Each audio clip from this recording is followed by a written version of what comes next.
Welcome to the virtual office training. Today we will learn how to extract day, month and year from date in Microsoft Excel. Here dates are given. You can see here, and I want to extract day, month and year from this date. First I want to extract day. Just type is equal to and type DAY and press tab key and select the date and press enter. It will extract the day. Just double click here, it will display all the day. This is a first date, it will display here. This is a 15 date, it will display 15. This is a 18 date, it will display here.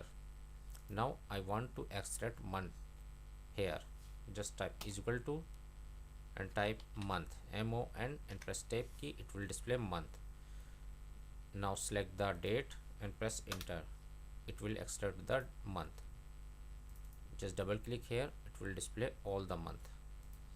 This is a Jan, it will display 1. This is a May, it will display 5. This is a August and it will display 8. Now I want to extract year from this date.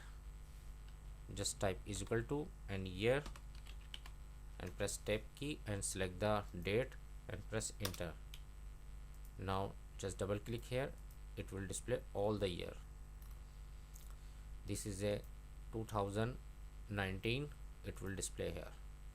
This is a 2020, it will display 2020, and this is a 2021, it will display 2021. That's why you will extract day, month and year from date in Microsoft Excel. Hope this tip will be very helpful for you. Thanks for watching.